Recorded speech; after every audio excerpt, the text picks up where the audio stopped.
World Pro Racing, where sim racing becomes real.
Senna was a god. No one could even dream to follow him. I'm from a very humble background. The role of women at that time were really difficult. It's just so dangerous. You are risking not only your life, but also my life.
World Pro Racing, where sim racing becomes real.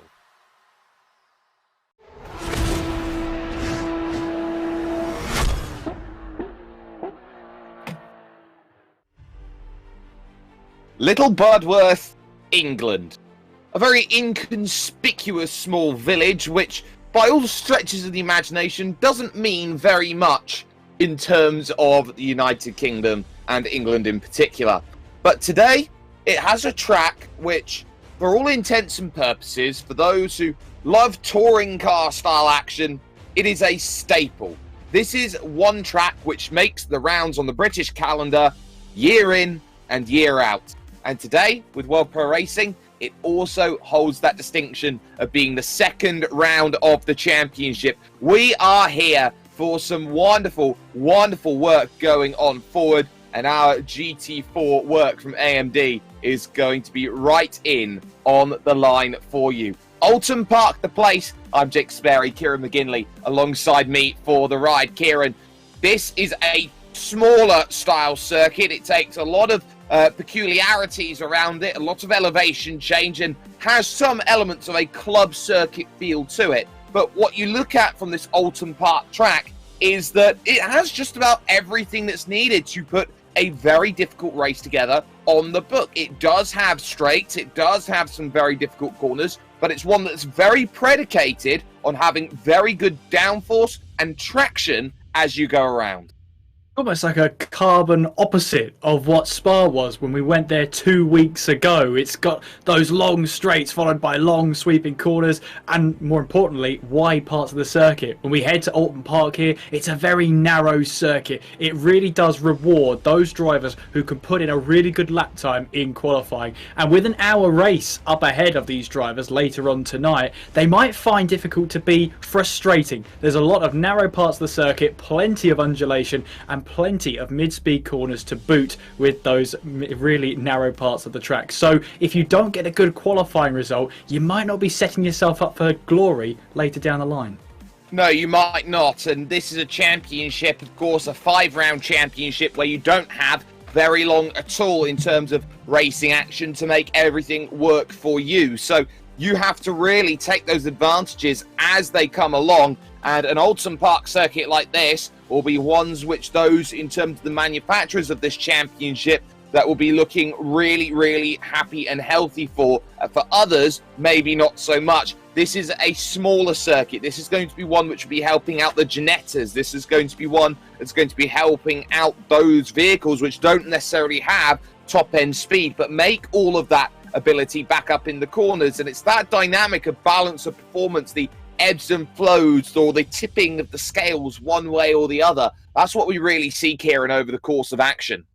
And where we normally see these GT3 cars, these massive aero packages on the car, there's not really the same level of aero on these GT4 cars, so they'll find it difficult to really make use of those higher speed corners. That being said, that makes them no less fun to drive around a circuit like this.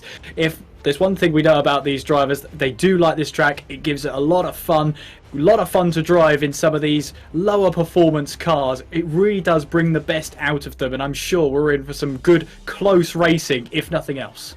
And that good close racing only happens with us here at World Pro Racing. We are streaming live on YouTube, Facebook Live, and on Twitch, as well as ESTV, the Esports Television Network, TVM Sport, and motorsport.tv on top of that. But you can also get your fix of racing here with World Pro Racing by heading over to worldproracing.com/event, and that will get you into the action. If you're looking for some sim racing efforts, be it for those who are just starting out or those who are looking to get some really serious competition, that could really be the case. We take a little look then to our practice as we keep our eyes on things at the moment. Luke Whitehead currently topping those timing stands at this moment in time. But Kieran, you know, practice doesn't necessarily mean anything in the long context. It's all about how you put yourself into the mix and say, okay, this is where I want to be. This sort of pace I will show you right now before I'll show you the ultimate pace I have when qualifying comes into fruition.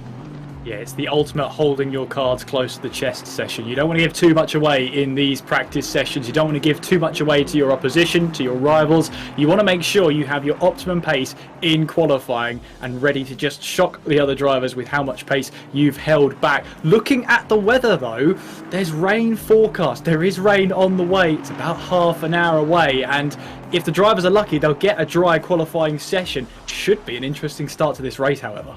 It definitely is, and they've got 10 minutes left in practice. It's 15 minutes of qualifying, so the way that looks, it looks like it's just about to start raining here by the forecast as the race is going to start. Now that brings a whole different element of dimensions as they go into qualifying, because I'm pretty sure that they'll have some elements of Parc Fermé rules that they'll be dealing with out there on track here. And so at what point do you look at qualifying and say that there'll be drivers maybe in a good position or a bad position, depending on who wants to put the times in on the board? Because that rain might just come into play and might just make a huge difference into how drivers set up their cars for qualifying. Well, you see how narrow this track is. It will really favour those who go for the track position.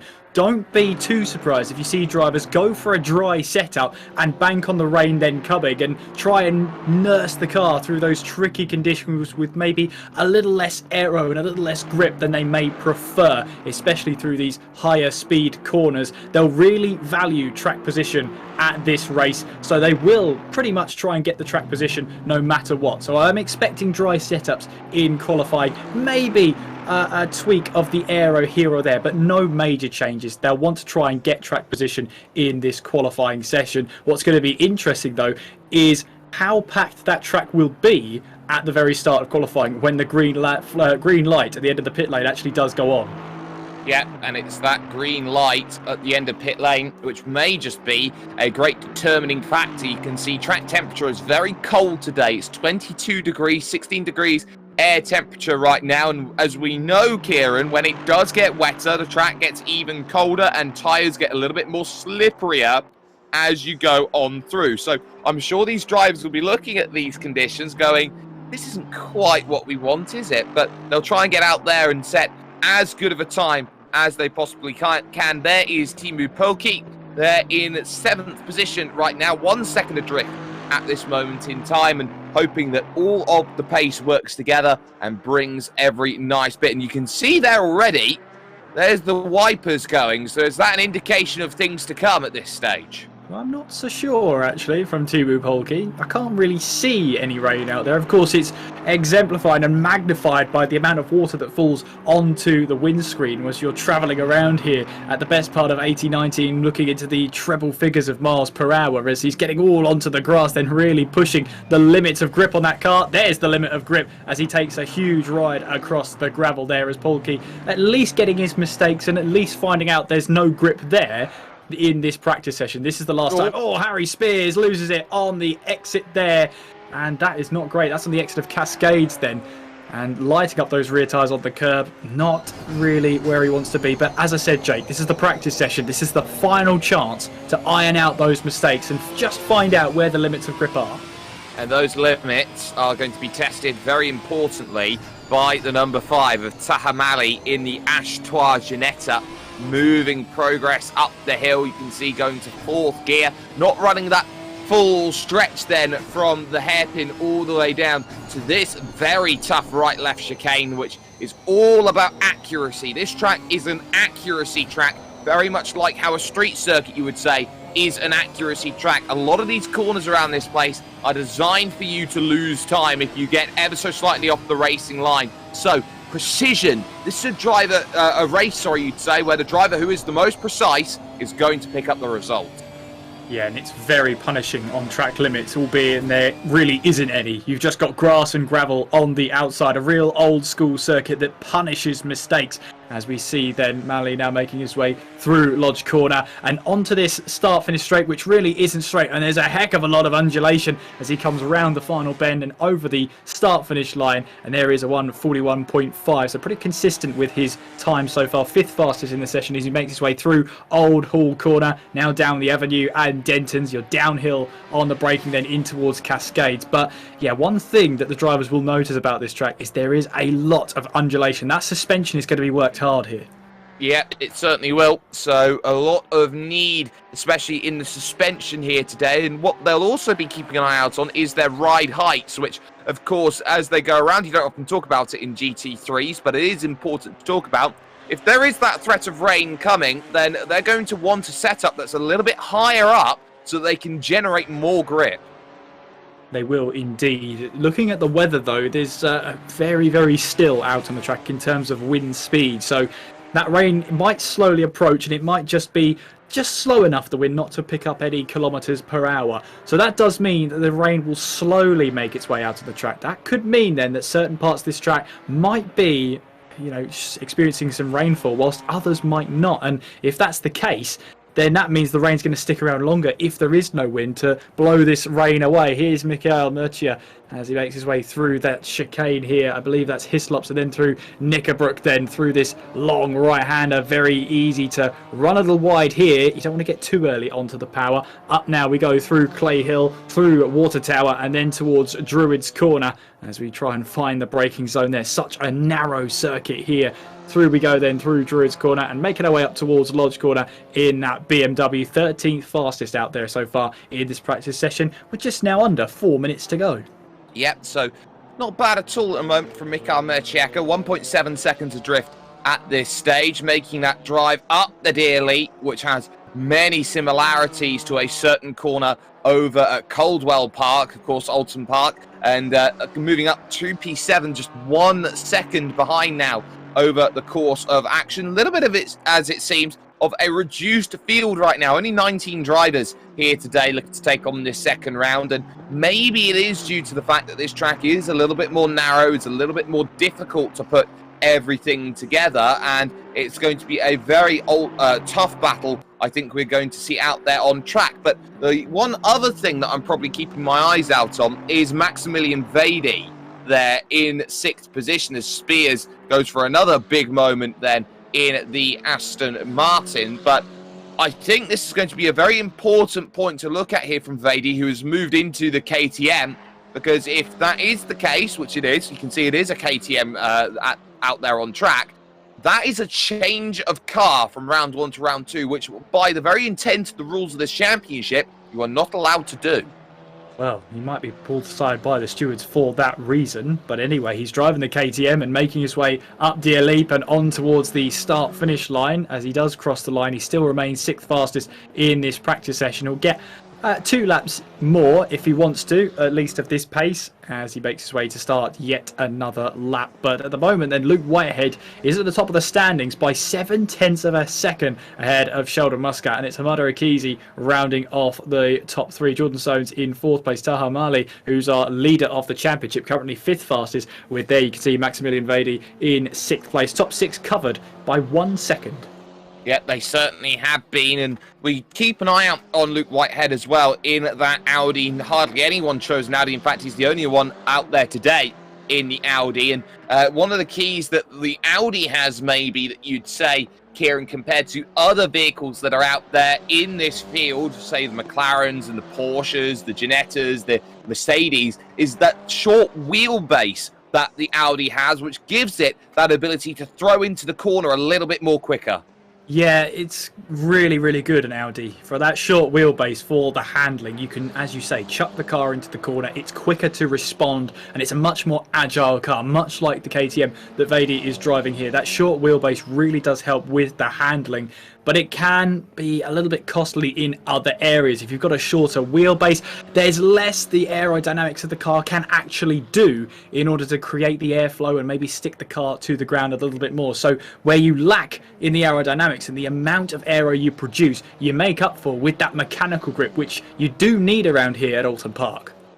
You really do, and it does show you don't have very long straights. Maybe that run up of course, past the island bend over to the Shell Oils corner. That is probably the only place that you've got a real run of getting something done. Maybe over the hilltop to Hislops might be the only other place on circuit you can find it, as Jordan Soanes in the team car is looking to try and move on through and find maybe a little look past that Ginetta just in front on the brakes of Tahamali, who is there in 6th position at this stage in practice. And it's worth noting that those two were tied on time. There's Jekka still there in 7th. Did find a little bit of improvement over that lap. But to Tahamali, who said at the end of 2 weeks ago, I would say, I've got all the confidence in the world. Watch out. I'm going to absolutely love this here. Well, he's definitely not showing anything at the moment as practice comes to a close. Yeah, but you have to remember as well that this is a session where you're not going to show too many cars. You're going to hold them as close to your chest as possible. I'd wait for qualifying and see how it all pans out. Harry Spears then finishing that session then with a 1:41.7, although it was an invalid lap. So that's practice done, and as you could probably see there, Luke Whitehead nearly 3/4 of a second clear of any other car in that practice session. I wonder how that's going to translate to qualifying pace. I'll tell you what, that's so important to have that as a margin. You've got 0.7 of a second on the field. It gives you such great confidence to go out and drive in that manner, and you've got qualifying coming up. I did take a little look over, though, at the skies just at the end of the session, and it said rain in 10 minutes as they went on through. So rain in 10 minutes means there is going to be a huge emphasis on getting out on track and getting a time in early, because with about 5 minutes to go, you would argue at the end of qualifying, rain is forecast. And this is going to be important for the drivers. This is going to be where we see all 19 drivers make their way, barge their way out onto the circuit. Then they're going to try and desperately find some clean air to make sure that they can get the track they need to set the lap time. Should be a pretty interesting start to this qualifying session. And if the rain does hit later on, we might just be hearing a very, very quiet Oulton Park for the last couple of minutes. We very much could do, but this is the place that you need to find. If you haven't had the chance already, you're watching World Pro Racing wherever it may be on whatever channels that you may, you can always go to subscribe to World Pro Racing, be it where you are. And in fact, we don't even need to have a little look at that scrambling in qualifying for dry track, because we've got wet track already. The rain is falling here then at Oulton Park, and everybody now has got nothing to gain from that practice. It's a completely clean slate for qualifying.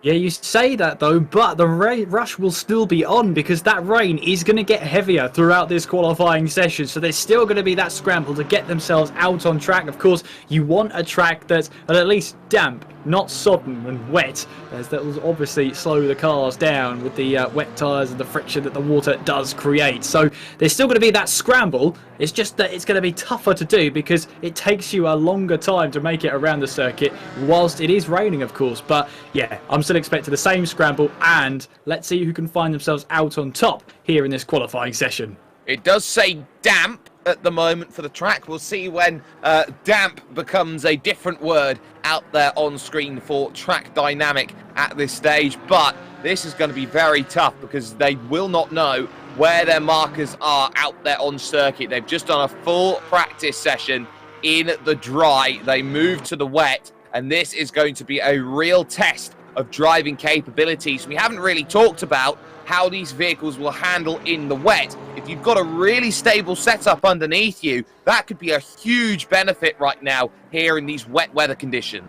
Absolutely, and this is where we'll see what sort of setups the drivers have gone for, what sort of kind of car they've created, and this may be a reason why Luke Whitehead was so far ahead, as we see a car already come into the pit lane. Then I think that was the number 10 of Simon Spett then, who decides to come back into the pit. Samir Foch also into the pit lane as well. As you can see, they're riding on board with Harry Spears in the Sidemax Motorworks car, making his way through Old Hall Corner, and then it's down the avenue through Denton's we go, and then braking then for Cascade, almost a little bit of trail braking, as you can see the sheen on the curb on the left hand side, how much water there's down already. Little bit of the back back end twitching as he makes his way through Cascades. Now in towards Lakeside as you make your way and size up the island bend. Slowing the car down here, down a gear through there. A little bit of understeer if you're not careful. Now into the Shell Oils corner then. Lots of banking towards the inside then. Try and use that to your advantage in these tricky conditions as you now make your way back onto the power as you head towards Britain's chicane then. As you see then, still a little bit of brake in there, trying to attack the first part of the curb and try not to clout the second part of the curb, otherwise that will happen and a trip across the grass will be mandatory as you now make your way over the top of Hilltop, and we'll see now he'll back out of that lap, but hopefully he'll stay on the power towards Hislops. Yep, so that's how easily it can go wrong. There is Jan Nicholas Erbrick in the McLaren, making his way through then at Knickerbrook and up the Clay Hill, past the water tower and over towards Druids here. Two left-handers, very inauspicious here. The water tower is very tough to get right because it sets up this entire run through Druids, and the last thing you want through a very committed corner is to be running wide. Then you've got the Lodge corner coming up here. This is at the last place on the lap. You can go and make the move. It's almost like riding a roller coaster through the bumps as you go to that right, and then you're up and down, and Erbrick finding out just how difficult it is through the final corner, getting it all out of shape, really jamming the brakes to make sure the car stays on the island, and that is no lap counted coming across the line. Whitehead then, quickest of everybody then, a 46.5 then as the opening get-around, has a second over Jack Noller in second, and then you've got Tinko van der Velde then in third place. So not many drivers able to put a lap in on the board in the opening sectors, in the opening laps, because of the fact that they're trying to find their markers. Could be as well the fact that the track is just going to get worse and worse throughout this qualifying session as Sheldon Muscat goes third fastest, Alex Leaf into fifth fastest, and Mikael Majeka now in seventh place, just over 2 seconds back from that provisional pole position time. There is Sheldon Muscat then in the GT Omega RPM Esports Mercedes as he now makes his way out of Cascades and, well, actually no, into Cascades as he hits some styrofoam then, and that's going to be a nightmare for the team to actually pick out of that front grille.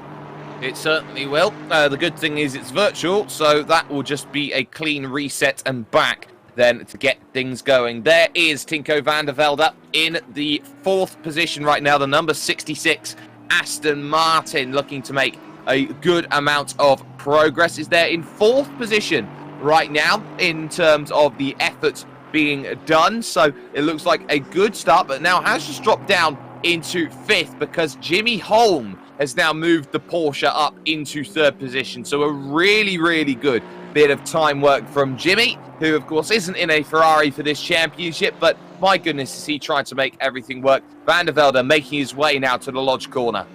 Yeah, and it's obviously we'd like to see Jimmy Holm in his trusty homing missile Ferrari, that lime green car. He still brings a little bit of lime green to this Porsche then, and still the 777, but he's got just the Porsche here as his homing missile now in towards the Shell Oils corner as he takes the outside line going through there. Now technically on the inside there is all that rubber, and obviously when rubber gets wet it gets very slippery, so sometimes taking the racing line into some of these corners may not be the way to go, especially if you're trying to get the fastest lap possible. Might be worth seeing if you can try and take an outside line, see if you can carry a little bit more momentum through the corner as Jimmy Holm there has to pull to one side. He didn't quite get that section right out of Britain's and over Hilltop there. No, he didn't, and we're starting to see drivers who are getting it correct right now. Vady in the KTM goes to second. Soames in the Mercedes has gone third. There is Taha Mali, who is down in ninth position at the moment, championship leader. The rain really proving to be a bit difficult in these damp conditions right now. Not enough to really scare drivers, but that run actually through the Deerly is going to be really scary the wetter it goes. Mali goes third right now, just 300ths behind Maximilian Vady there in second. But the key is that this track will get wetter, and when it does, places which are not normally difficulties become difficulties. Absolutely, and that is just not what you want to hear, really, is it? Just corners that should be pretty easy in the dry just become more and more difficult the more rain that falls then, as Vady then goes second fastest. But the gap between first and second place, 0.939 seconds. Luke Whitehead is on an absolute charge. He's the only driver, I believe, into the 146s, and by quite some margin. 3/10 in the opening sector, half a second in the middle sector, and then a couple tenths there, or a tenth in the final sector. So it does show fastest in all three at this stage, but Vady now has just improved on that last lap and has gone to a 46.9, so now brings the gap down to 0.8 of a second only at this stage. And Jordan Soames, looking to make that charge to the line, goes fourth fastest then with that attempt. And that's the key here that we're seeing here from these drivers. They are improving those times because they are getting a bit more of an understanding of where they can push the limits out there on circuit. They'll only get so far because, of course, we know that this track is going to continue just to get wet and difficult. Yeah, the conditions are going to deteriorate throughout this session. We're expecting the rain to get heavier than it already is. So this is where the drivers, yes, they'll have to try and experiment as to where the grip is, but it's not going to be too long before that grip just simply isn't there anymore. They've got at least a couple of minutes before that does happen as we follow Hamada Akizi in the number 404 Ashtois racing car in that Porsche, making his way up towards Lodge Corner, then in this final braking zone on the track before you have to get back onto the power, then through Deer Leap and then onwards towards the start finish line. Currently 7th fastest in this qualifying session. Akizi comes across the line, puts it onto the front row of the grid then, and 6.5 tenths now away from the provisional pole position man of Luke Whitehead. Yep, so that's a great time by Hamada Akizi as we try and catch on the cameras Maximilian Vady. There he is, making that progress through and searching for times out there overall, descending now up and down over the bumps in towards the Lodge Corner, hoping that this time is going to do a little bit better here. The virtual drivers by TX3 driver out there going through that final lap, making that charge over towards the line, and that will remain at third position there. It was a 47 flat on that attempt going forward. So your top five: Whitehead, Akizi, Vady, Nola, Malley at this moment in time. And of course, this is going to be a very difficult race for these drivers as well. It's a very tough one. They've got to make one mandatory pit stop over the course of the racing action on top of that. And so every driver is going to be just keeping themselves in mind that they still have a long way to go and that qualifying isn't necessarily here, Kieran, everything. As Jack Nola goes third fastest then in the Porsche, the number 36 car, and it's quite interesting really. You know, you've got the top five separated by 1 second, but second to fifth place are separated by 0.3 of a second, just over. That's how big the gap is between the Luke Whitehead and the rest of the field. He's just on another level today. Yeah, he absolutely is, and he is really flying. There is Nola, who has moved up, of course, into that third position we did just mention. But someone else who's having a really good qualifying right now is in 7th position right now, because Leaf up there, Alex Leaf there, has done really, really well. He's 1.2 seconds off the pace right now, and that yellow and blue Porsche, I tell you what, even if it's raining buckets and cats and dogs and all the rest of the idiosyncrasies that we can put in, he is absolutely flying out there, and you definitely won't miss him as Pokey has moved up into P6 in the Aston Martin. Yeah, and Alex Leaf's finishing 12th place last time around at Spa-Francorchamps, so currently 8th fastest in this qualifying session. It's good progress then from the TPC sim racing driver as he negotiates his way through his slots. Tiptoeing would probably be the better word as he finds his way through Knickerbrook and back on the power.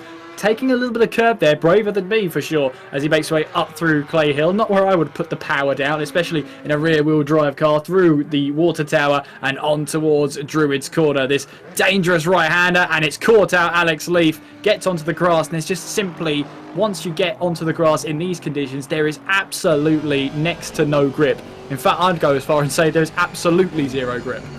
I'll tell you what, it's getting interesting now. The gaps are coming down. Akizi is now matched by Vady for time to the very 1,000th of a second. Jack Nola's just got into P2 as we go on board then from the driver's eye perspective of Tinko van der Velde. You can see they've got that small camera on the back of the car, which means they can have a little picture of where they are battling behind. It functions a little bit better than a rear view mirror, which of course they still do have in terms of the analog way to go and look behind and see how people are doing. Little bit of correction on that curve on the outside then from Tinko van der Velde as on the brakes into the final corner of Lodge. You have to be so patient through here, especially as you descend down the hill. It's very easy to spin the rears up in damp to wet conditions as we're in right now. And that charge over the line is good enough to put Tinko van der Velde then up into that 5th place for the moment. Simon Speth then jumps up in the TPC sim racing car there to 8th place. And there is the Alpine of Oscar Saristo out there currently in P13. Yes, making his way now on through the last couple of corners. He's negotiated his way through Druid's corner, and he's got Harry Spears right behind him in that pink 285 car. Saristo then making his way back onto the power, out of Lodge corner, through Deer Leap, over the top and towards the start-finish line. Where will Saristo put himself? He's 13th fastest. He did go quicker, but it was not a valid lap. He's got really time for 2 more laps. I wonder if he's got the fuel on board to do that. Well, that will be something very much keeping in the back of the mind. 2 laps. This is a long lap in these wet conditions. 146s we are seeing as we look at Sheldon Muscat there in the AMG Mercedes. 12th place at this moment for GT Omega RPM Esports. So a lot of work still to be done, you would say, at this moment in time to find that shade of improvement. But there is still those gaps starting to form. He's got 4 tenths to find right now to Sheldon if he wants to move past Sones as the best of the AMG Mercedes. Yes, and that will be a little bit of battle between the 2 of them then, who will be the faster Mercedes in this field. We've only got 1 Ginetta, 1 Alpine, and I believe 1 KTM as well. So there comes the fastest drivers in those constructors and those manufacturers for sure. As for the rest of the order, who knows? Here comes then Sheldon Muscat making his way over that top of Water Tower and on towards Druid's corner, and it's just, you can't keep that steering wheel straight going through Water Tower. There's no possible way you can keep that wheel straight, as it's always turning, twisting and turning as you try and negotiate your way through. Now on towards a Lodge corner then. Brakes are on then for this last braking zone of the track. Then back onto the power, plenty of undulation on the exit, which promotes the rear wheels to start spinning up. Keep it under control, boot it hard towards the line. Sheldon Muscat goes up to 5th fastest, finding almost a second on that lap alone. What a wonderful bit of work then done, as he was tied at the time from Jan Nicholas Erbrick. There is Tahamali looking to really gear up through the final corner. This looks like it's an attempt to start a final flying lap. Whitehead will not improve on lap time either as they cross here. O'Malley crosses with 10 seconds to go. 47.5 was gearing up for one final attempt around this place, and he has been completely stymied over the course of this qualifying so far. Checkered flag then is out in session. Vela will not improve on 19th place. Is 8 seconds adrift. Kesey comes to the line then and goes in 3rd. Nola couldn't improve either in 2nd. So is it now just starting to get a little bit damper than it was? We're 10 minutes away from some really heavy rain, and you can see how much Tahamali's pushing there, going through the island bend, trying to get it stopped into the Shell Oils corner, because that was all about keeping yourself on the road. And I think that little lift is going to cost him any hopes of time, unless he has a wonderful middle to final sector out of the Britain chicane as they go through. Home in 10th. Leaf is now down to 11th position at this stage, but the charge continues out there on track through the rights and the lefts, just in front of Tahamali. You can see someone's gone straight on through there, down at the Hislop chicane over towards Knickerbrook. You can see right now it is Spears just in front, who is 16th, and that might just be a little bit of help here for Tahamali if he can get himself closing in through the final sections. Look at the track, it says it's now wet, so these times are going to get even tougher and even tougher as they go through. There's a lot more standing water around this place. You're going to see that spray kick up a little bit more as they go through on the brakes, and now you can see Vadi's going to make a drive for the line. Will that be an improvement? Oh, it is in these conditions. Vadi goes to 30, he pips out Hamada Kesey going through. Saristo in 11th, and Spears then crossing the line will remain then in P15. So that will bring everything to a close then for qualifying. But Kieran, my word, that was all about set time early. What a statement by Luke Whitehead.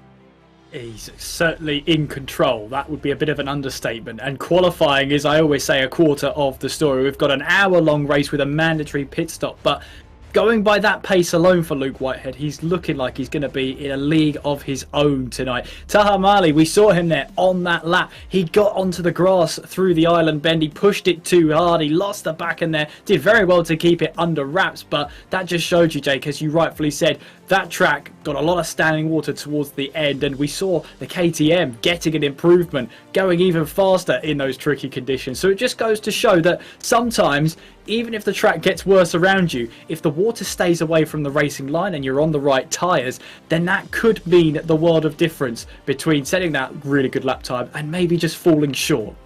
It very much does, and we see it time and time again. How many times does it always get itself moving forward? How many times have you seen drivers excel when it comes to wet weather conditions? It takes a different style of driving, you would say, Kieran, to maybe go out there and usurp a little bit of pace, and something that we saw Taha Mali, championship leader, really struggle with over the course of qualifying.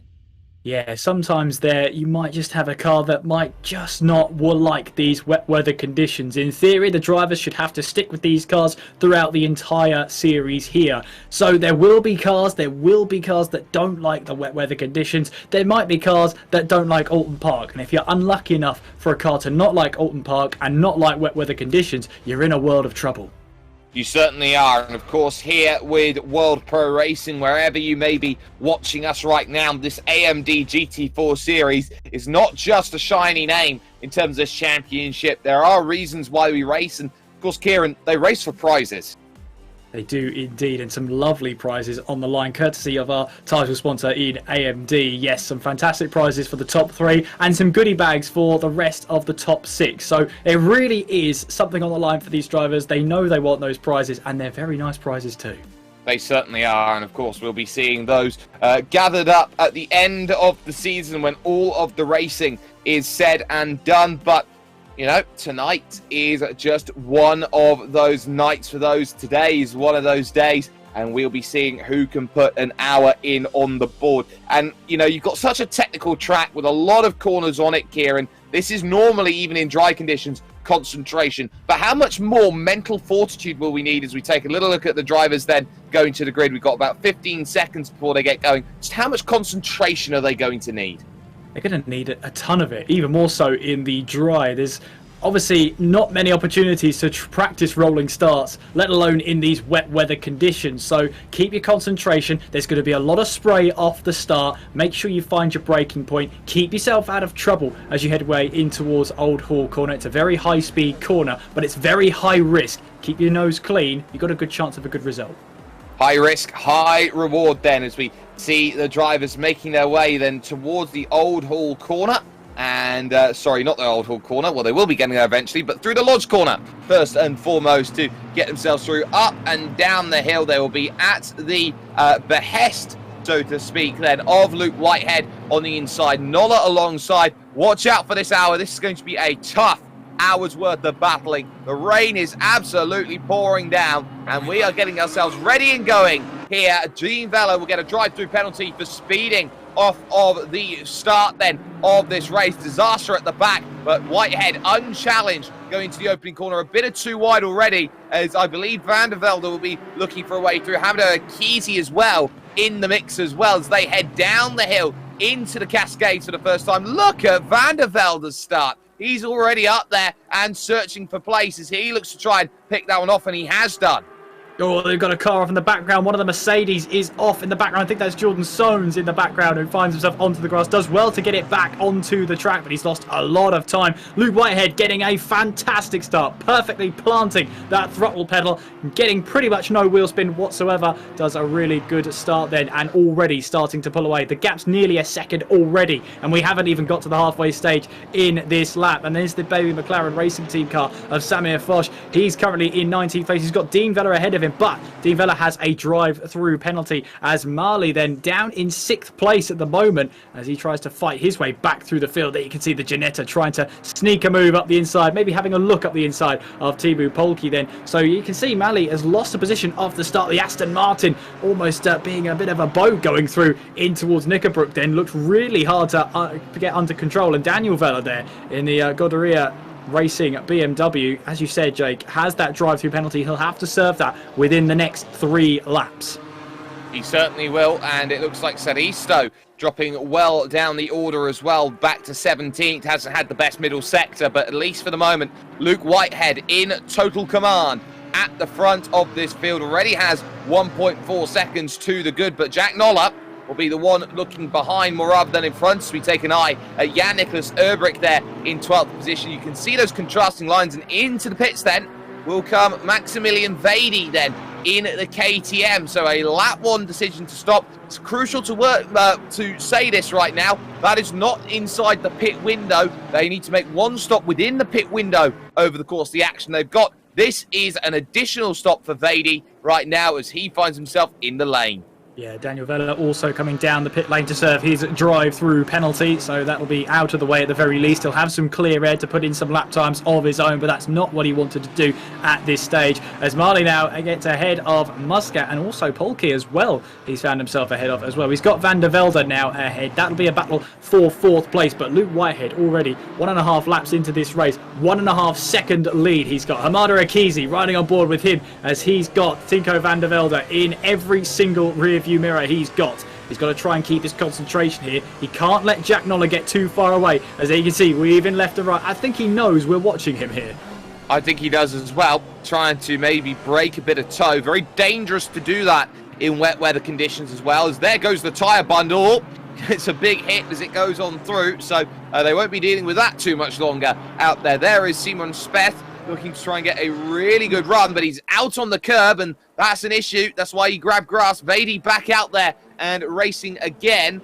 So it looks like whatever happened there is all fixed. Maybe only put qualifying fuel in the car to push forward. But at least for the moment, Hamada Akizi is the one looking behind in the defence. And what a great start it was for Tinko Van der Velde moving up to 4th, Mali up to 5th, and Muscat just behind there in 6th position. They're all figuring out these wet weather conditions, especially in the early goings of this one. The rain is not going to stop anytime soon.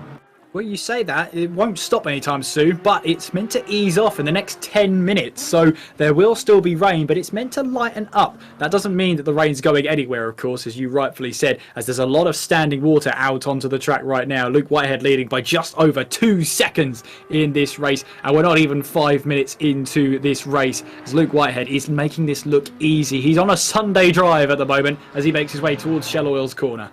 It's amazing that he's on a Sunday drive, seeing as today is Thursday at the moment, as Hamada Akizi defends himself through the Shell Oil's corner. And this is where it gets a little bit dicey out there on track. They have that run to Britain's, of course, which can be a place where if you're brave, you can make something happen, but not at least for the moment. It's all about setup around this place. And the Aston Martin will be looking behind at that Ginetta, which feels very, very hungry to get through into that next place as they descend from the hilltop over towards Hislops here. This next chicane, you can just see how much more tentative that Aston Martin is. It's almost sailing like a cruiser at this stage, where you've got maybe a little bit more of, I would say, more of a sailboat style that you've got at this moment in time from the Ginetta. Yeah, Sheldon Muscat sailing across the grass in the background there, just missing his sort of apex. It didn't cost him too much time there, but he'll have to be careful not doing that too much. You'll push your luck with those grass and it will bite back. So he'll just have to keep it on the island if he can. Akizi still ahead of Tinko Van der Velde as they now make their way through Lodge Corner, but he runs a little deep, and this is going to be an invitation for Tinko Van der Velde. He'll think not twice about that one, going around the outside in towards the start finish straight.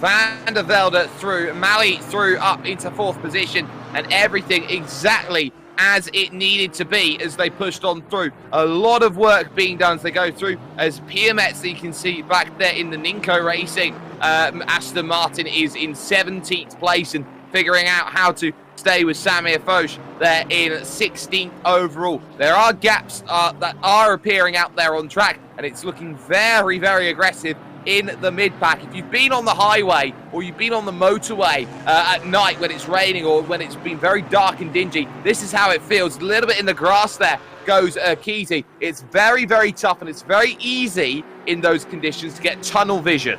Yes, definitely. And you'll find that it is very, very hard to make sure that you keep onto that line every single lap. We saw it with Hamada Akizi just running slightly too deep going in towards the final braking zone of Lodge Corner, and it just meant that it lost him that precious time, and then he tries to fight back against Tinko van der Velde, just try and get that move done, and fair play to him, round the outside of Cascades. Not many people have managed to get that off in the dry, let alone in these wet weather conditions, but sadly just took a little bit too much speed into the corner, ran onto the grass, and it just handed that 4th place over to Taha Mali, who sailed on by. Yep, Taha Mali did a wonderful job to make it happen. There is Alex Leaf, though, in the TPC Sim Racing machine. He is really looking behind Jan Nicholas Erbrick, who wants to get the McLaren through, really tried to push it through Cascade and onto the lakeside back straight here as they go on through a nice lake there over on the right-hand side of your screen. Left-hand side for the drivers obscured by trees, but they go through at the island bend. There is the lake, and as they look to try and make that push and go on through, this is a tough section, but if you grab grass on the entry like Jan Nicholas Erbrick just did there, you are going straight on in the braking zone just like he did.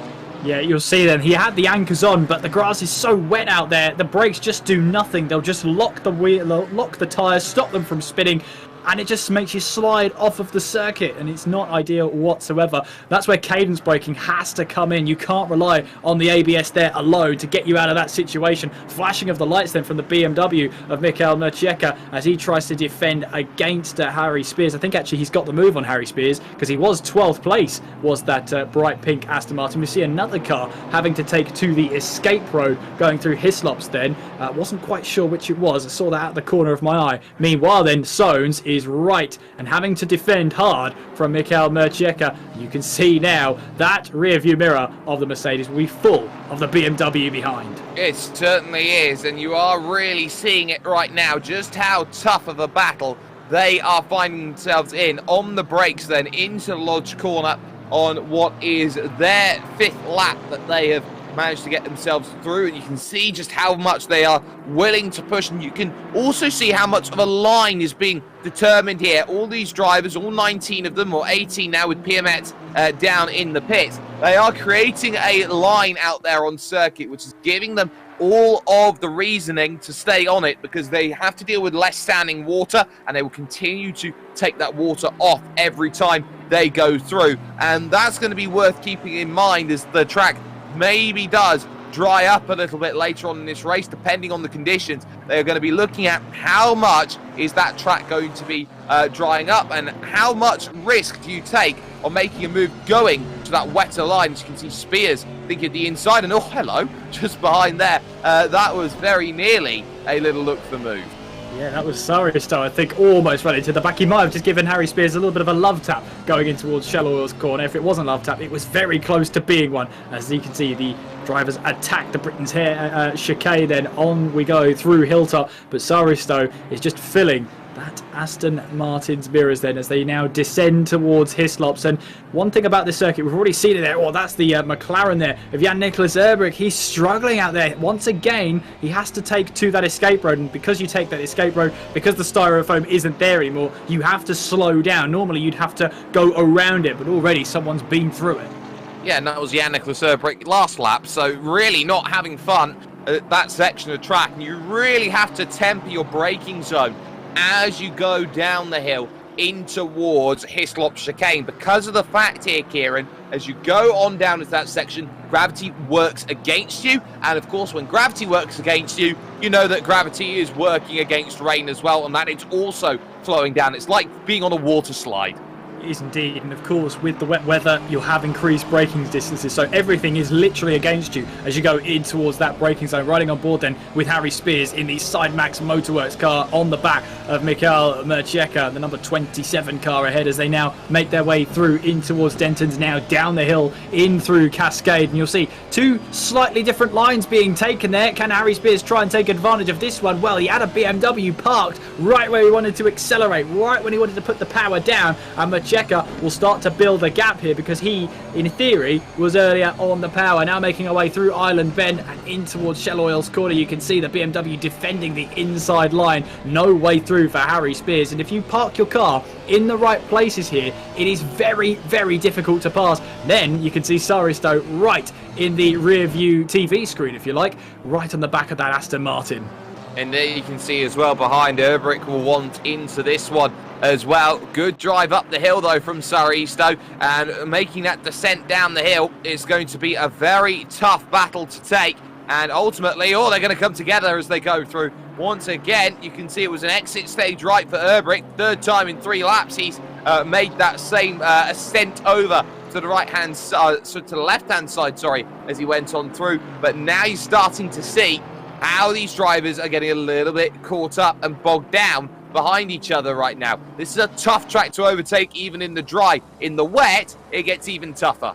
Yeah, you can see that. I think actually Jan-Nicolas Erbrick, after all of that, third time's the charm. He got the braking zone right, but where Harry Spears and Saristo actually started to bunch up going into the entrance of Hislop's, then he had to take to the escape road in avoidance. So he got the braking zone right. Unfortunately, there were 2 cars ahead of him battling away for position, and he had to just exit stage right. Certainly did, and that would have been something worth keeping in mind as he takes the big wide line through the opening corner, taking all of the wet road along with him for it as well. There is your race leader, by the way. Luke Whitehead has now opened up to a 5-second margin at the front over Jack Noller, 15 minutes into this race, and really nothing to argue about in terms of the way that he has been driving at the moment. It's been quiet, it's just been consistently quick, and there's nothing that anybody in this field really can argue about right now. He's just quietly getting on with business, and business will be concluded in about 46 minutes, as Luke Whitehead tends to do. Yes, you're absolutely right there. And of course, the pit window opening in about 11 minutes' time. And it will be interesting to see how the weather responds in those 11 minutes. It is meant to get, the rain is meant to ease up more and more over the next 10 minutes, but it is still meant to rain. So that tells me the drivers will not want to really change their tyres as they will make their way through. Now, Mercheka still, we ride on board with him, looking over the back of his rear wing. Harry Spears, Saristo, and there you can see Jan-Nicolas Erbrick in his 4-car train for this battle for 12th place. Remember, the points standings go all the way down to 25 places. So if you can find yourself in a good stead here, even if you don't have the greatest race in the world, get to the checker flag, because there's a high chance you'll get some points on the board. And with the top 6 walking away with some sort of prize, you'd be mad not to try and finish the race. You would be mad. Of course, there are a whole heap of points available, and especially in these conditions, it takes one mistake to end a race, and that is something that you don't often get to talk about in comparison to dry to wet, and it is the level of mistake you have to make. Normally, it is a catastrophic one which ends your race in the dry. Here in the wet, it could be just one minor mistake. You break 5 minutes later, and almost proving my point there on cue was Oscar Saristo, as he went all shades of sideways going through. Now, Speth is someone definitely to keep in mind in this race. He's past Polke, up into 7th, and now eyes on Muscat here in 6th. Yeah, as they made their way through the Shell Oil's corner, he fancied a move then on the exit of Cascades, but he couldn't quite make it stick then. Sheldon Muscat wise to that move, but Simon Spett then in the TPC Sim Racing number 10 car, just letting Sheldon Muscat know he's there in that battle for 6th place. Whilst they do that, Teemu Polke is slowly closing in, just over a second away from this battle for 6th place. Yep, just closing in there. You can see just in front as well, Tahamali and Tinko van der Velde also keeping their eyes very accustomed to each other at this stage. They charge through Knickerbrook Corner, this very, very difficult right in the rain, as you always try and put the power down on the exit. There is Van der Velde holding on to the podium as things stand, and now we'll be thinking about, okay, we're in a real race. I can't afford to put the car in the wrong position because I'll just open the door up. A little bit wide there behind went Hamada Urquiza, who's desperately trying to stay with these drivers at this stage. But look at how nimble and aggressive the lines that Taham Ali is taking right now. He wants to put Tinko van der Velde under as much pressure as possible.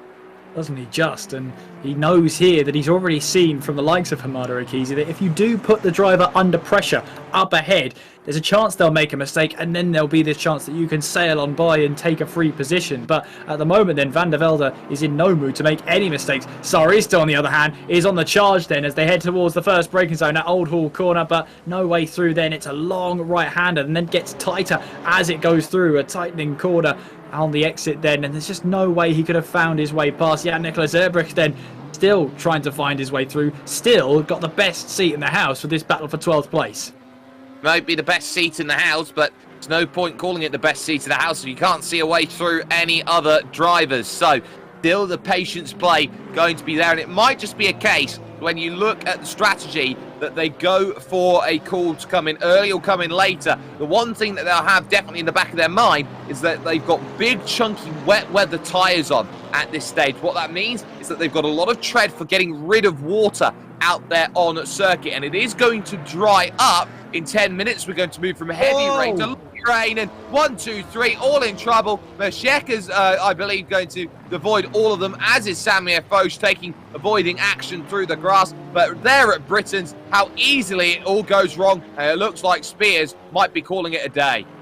Yeah, they definitely speared off the track there, didn't they? But Sari Stowe and Harry Spears caught up in that instant, and yeah, Nicholas Erbrich having to do the same as Sari Stowe goes straighter, and I think he's going to come straight back to the pit lane then. And Taham Ali is now seeing the back, or at least the front, of Hamada Urquiza at the back of his car. He's had to turn his attention pretty quickly from attacking Tinko van der Velde to having to defend from Hamada Urquiza. If he leaves the door open like that, you'll see Urquiza will want to try and take that move then.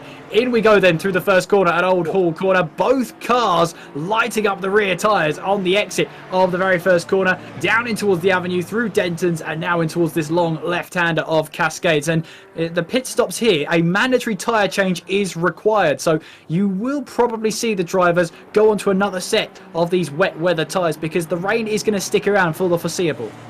It is for the foreseeable future at least, but they also have to be really careful on the outside of these corners, because the surface that you've got over the curb is one thing. You practice curb on the wet. What you don't necessarily practice in the wet is the surface that comes along after it that you saw at turn 1, which is effectively the same sort of surface that you have there, Kieran, as you would say on an artificial ski slope. Yeah, about the same levels of grip, that is for sure. You're not wrong there, Jake, and I wouldn't like to drive in a condition that reminds me of an indoor ski place, that's for sure. Taham Ali, though, still in 4th place, as he can't seem to find a way past Tinko van der Velde, and whilst this battle goes on, they fall further and further behind the likes of Jack Noller and of Luke Whitehead. The more they battle, the more time they lose. Sheldon Muscat also in his rearview mirrors has Simon Spett and Thibaut Polke battling away for that position for 6th place. So there's a good amount of battling going on wherever you see up and down the field. It's just a shame that we were robbed of one of them between Harry Spears and Oscar Saristo there. But I have to say, though, it's been some good racing so far. It has really been some good racing, and we have seen that as they go through. Now there'll be some questions about what they do for tyre choice as they go through, and at what point do they try and get things done. So we're just getting a little bit of confirmation in from the stewards. The 9 and the 285 coming together out there on track. Of course, that would have been Spears and Saristo, and it will be a drive-through penalty for Oscar Saristo for causing an avoidable incident. Adrian Fagayo and George Muscat, both FIA accredited stewards out here today, and working hard as always behind the scenes. But Saristo is going to take a little Mr. Naughty trip going through. We'll catch this on the replay. This is the incident and how it came along. It came out of relatively nowhere, and this is a really tough moment, because you can see there Spears gets out of shape through there at Britain's, and you're committed to that line if you're Saristo, and he's got nowhere to go on what is a car and a half, 2 cars at best on the exit. Yeah, but the stewards will be having a look at that, and there is the ruling that if you are the car following, it's your responsibility to make sure you get out of it. And unfortunately there, if it's just a little bit of a slow reaction time, that's all the difference that makes. And for Saristo, then that drive-through penalty has been awarded by our stewards, and it was handled pretty quickly by the stewarding team as well. So you can clearly feel and you can clearly see how they felt about that one. Sheldon Muscat, though, 6th place right now, but he's been all over the curbs and all over the grass goes Simon Spett then as he tries to push hard to close in on that Mercedes ahead of him. As you see there, Polke also just sort of staying back for now. He's looming in the distance, knows that these two are pushing hard as we've got two drivers going side by side, and one of them's the Ginetta of Taha Mali there. It looks like they've both gone off, and suddenly they're weaving to get through. Mali trying to go defensive is going to be a big blockade in the middle. They're 3 minutes away from the pit window opening, and Muscat here is going to go to the outside trying to pick this one off. You've got Speth trying to get in the mix as well, just lifting out of it, heading to Old Hall Corner, but that is getting out in the wet part of the circuit there. Muscat's done very well to avoid the tyres, but now all of a sudden it becomes Speth's turn to move up for 4th position. Can he get a look on the inside? He can't. Kesey is going to try and make a lunge down the inside, just enough room being given between those two. Take a look over left. There you can see Kesey having to lift off then as they go in towards the island section of track, and there's a tap to the back. Good save going through by Speth, who's really now being put under the hammer, so to speak. Yeah, and you could see there Marty and Kesey tripped over each other in the final section through Druid's corner, I think there was, on the exit of that corner. It just allowed everybody else from 6th downwards to close in. Marley managed to recover. Spett misses that chicane, gets a little bit of a tap then from Kesey, who wants to try and find that move back past as we now head over the hilltop and now towards Hislops and Knickerbrook. Not really an overtaking opportunity here, but we've been proven wrong before, and I'll gladly be proven wrong again. That suspension working hard at the first part of Hislops, then through Knickerbrook, then as they get back onto the power, that back end sliding around to just try and find some grip out there. So you can see Hamada Akezi more confident in these corners than Simon Spett, and it seems to be catching Akezi off a bit. We've already seen him make contact once with the back of that Porsche. I wonder as well, with pit stop strategy, if later is better than easier, because they would have scrubbed down some of the tread in the tyres, and the rain is to ease in about 3 minutes time according to the weather forecast right now. So through they go. You can see Speth really struggling there to get the car pointed through the corner, and that is going to bring that time away just a little bit more. They've got 1:25, which means next lap that pit window is going to be open and drivers have a 10-minute interval to get themselves in to make their one mandatory stop in this race. And you can see here from the drivers behind that they are all very desperate to get behind or get past Speth and Mali then in 4th and 5th position. The one thing that we didn't really see was how that all got started here between Mali and Akezi, because it was looking more rather that it was Mali attacking Van der Velde. Yeah, absolutely, as Akezi finds himself now on the cosh, and now he's got Tibu Polke right behind him as they make their way through Shell Oil's corner. Got to make sure he gets the power down, and we've already seen here Tibu Polke is just going to wait, and in the shadows he will wait. He'll wait for as long as possible to see if a move will happen for him that he can just take advantage of it. But Sheldon Muscat then, we saw him about a lap ago run wide on the exit of Old Hall Corner onto the grass. There's just absolutely no grip. He glanced the tyre barrier there. Very, very lucky to get away with no real damage there and no real time lost. He's now down into 9th place, but he's right back onto the back of Jimmy Holm in the 777 homing missile. He has run wide though, coming out then of Knickerbrook Corner, and as they take the crest up the clay hill towards the water tower, it is once again a case of looking behind than it is more rather in front. Pit window is now open. Luke Whitehead is your race leader at this stage with Jack Noller second and Tinko van der Velde then in 3rd place at this stage. They're going through this very long right then at the Lodge corner. Again, Akezi just pushing a little bit wide, and Akezi taking this time to get down into the pits as soon as possible. It's going to be followed in by Muscat.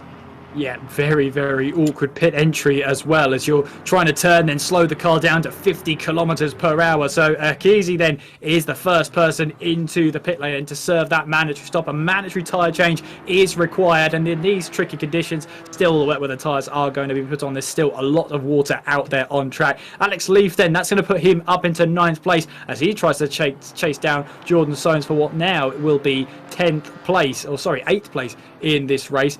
So it begs the question then, do you pit early or do you pit later? Because the rain is easing, and it's going to ease over the next 10 minutes.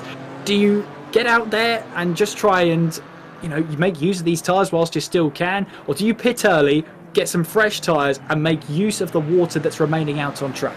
Well, I think this is only going to get easier and easier as they go. Do you want to challenge this with fresh wets and have a wet tyre that's going to fall away? Or are you going to be in a position where you want to have scrubbed wet tyres, which will be a little bit easier when it comes to drier conditions like a damper track would be? Of course, we know it's still raining. It's going to take a while for that track to fall away from wet conditions to damp conditions, but it is worth noting that rain is going to ease up more and more in the next 3 to 10 minutes or so. So it's always going to be a case of trying to find out how much do you have available to you, how difficult is it going to be, what are the track conditions doing, and you don't often have that. So now Jack Noller's got the lead and Whitehead is back there in 2nd position. So yeah. I wonder what's happened here to Luke, and we'll probably have to catch it on replay here because he's lost the race lead. He has, and he's a long way back now, 4.6. He did have an 8.5-second lead, and he hasn't been to the pits at all. So what has happened to Luke Whitehead? He's now making his way through Cascades, but so your new leader now is Jack Noller. There he goes in the Porsche, making his way through in towards Island Bend, on towards Shell Oil's corner. Luke Whitehead in 2nd place, Tinko van der Velde in 3rd. Now, if Luke Whitehead has been off the track, has he made contact with a wall? If he has, how much damage is there to that car? He is really struggling to put anything down on track, and I think he is walking wounded towards the pits. You can see he's not very comfortable out there at the moment. The gap has been increasing. Mally then is down in the pits as we speak, so is making his stop. We'll get out and away. The virtual crew is doing a very good job out there at the moment. It's quite funny. They all look the same, actually, as they go on through. And there is Mally getting back out then onto circuit, and will rejoin the race in 14th position, which is key because that puts him ahead of Muscat, but behind Kesey. So maybe not the best decision-making in the world out there. We will have to wait and see whether we can get a replay of what happened to Luke Whitehead or not. But Jack Noller, your race leader as things stands. Yeah, there's a bit of a mystery in the air about what happened to Luke Whitehead. We'll see if we can find out what happened. In the meantime, though, here comes Jack Noller into the pit lane, then slowing it right down to 50 kilometers per hour. Right, leave it as late as you possibly can. Luke Whitehead stays out then. And so we'll try and take advantage of the clean air before his pit stop, and he's got a lot of it as well. Tinko van der Velde also staying out with just over 6 minutes of the pit window left open then. And it looks like Jack Noller, the only driver in the pit lane right now, as loads of cars file their way through. We're looking then, the 302 of Alex Leaf then, finding his way through over the start-finish line. He's got past Jordan Soames, actually, so he's made another position. But yeah, Luke Whitehead leading the way. But the mystery remains, what happened to him and how much is this going to cost him? You can see all that front end is all sorts of scratched up. It is, and that will be what he's keeping an eye out on, a little bit of a wider line taken as he goes through. Of course, Luke Whitehead gets a lot of help from the old man, so to speak, his father, and then he's got his coaches at work as well. Now, we'll catch this on replay here. This is what happened to Whitehead. Oh, this is a huge off going through the island corner, and he's lucky, I think, that he hasn't actually hit anything, so he's taking a little bit of time to get through. Oh, no, there was the hit. He just grabbed the barrier as he was trying to turn the car around, and that would be why there are scratchings on the front, and why maybe the front of that machine isn't handling so hot at this moment in time. And it's worth keeping an eye out on there as we are halfway through this race. We've got 30 minutes now and under left to go here at Oulton Park. It might be one of the reasons why he's struggling a little bit as we take a look at Hamida Kesey well off the road and dropping 2 places. Yeah, absolutely. Kesey now down into 15th place as he looks to try and recover what he can. Sheldon Muscat right ahead of him, Taha Mali in 13th place. And this comes down to the strategy as well. It's all well and good coming into the pits early, but if you rejoin in traffic, you're going to lose a lot of time. Luke Whitehead into the pit lane. Oh, and look at this. 10 minutes time. Rain is looking like it is going to stop out there on circuit. So with about 20 minutes to go, there's going to be no rain. And it might just be a case in the final maybe 10, 15, maybe in the last 5 minutes, who gambles going on to dries. I do wonder if that's going to be the case. It just depends on how quickly the track dries up, as we see in the background there. I think that's one of the Mercedes, was it, in the background? No, it was whoever was battling with Spet then, so it was Polke in the background, nearly getting onto the grass then as he tries to find his way past. But that does hand the lead of this race to Tinko van der Velde, but you can see that orange 1 next to his name means he's still yet to make his mandatory stop, and he will be trying to just stop as late in this race as possible. Simon Spet then in the TPC Sim racing car has got Polke right behind. There's Jimmy Holm in 4th place, Alex Leaf following behind in 5th place, 10.9 behind. That's the KTM of Maximilian Vedi right behind them. He has made his stop, so he'll just be just trying to make sure he catches up, maybe using that little bit of slipstream there from Jimmy Holm ahead to gain some time and maybe gain some positions later on in this race. Spet, though, has got his rear view mirrors full. No matter where he looks, he's going to see Timo Polke right behind. Yeah. It's going to be, well, it's either going to be this lap or next lap. Yeah, that definitely is the case. I want to also keep an eye on Jack Noller here in this one, because he's caught up to the back of Jan-Nicolas Erbrick, and it's imperative he gets through as soon as possible, gets a good run up the hill in that Porsche in comparison to the McLaren. He's got to make the move on track, and he can't. And you're going to see that behind is Whitehead, and he has closed that gap. It was 4 seconds at the last sector, and over the last lap, you're going to see it's going to be a little bit less when they go through from 4 seconds to what it's going to be now. As you can see, chasing up the clay hill towards the water tower, that gap is down 1.2 seconds in one sector alone. Look how much it's costing Jack Noller. And you can see Jack Noller flashing the lights at Jan-Nicolas Erbrick. Erbrick has got no hesitation. He doesn't have to let this car through. That's battling for position. This BMW of Vela has to let them through, though. He's getting blue flagged all the way through, and we'll see now the McLaren. Oh, he gets cut off there by the BMW then. Very nice from Erbrick to avoid that one, but you can see Jack Noller flashing the lights. He doesn't have to give you that position, Jack. He doesn't, but he's got to force a mistake now if he wants to get through. Good run then through the old hall, and you can see there, Vela getting out of the way. You can see he's trying every which way. He's going for gaps that don't exist at this point as he descends into the cascade, trying to search for a margin. And you talk about striking distances and how quick you were. I was listening to the Formula 1 the other day, and it was a case at Monaco, you've got to be 2 seconds a lap quicker than the car in front to make a meaningful overtake. Feels something very similar right now for Jack Noller, who's looking for a way to the inside here. And again, it's covered off.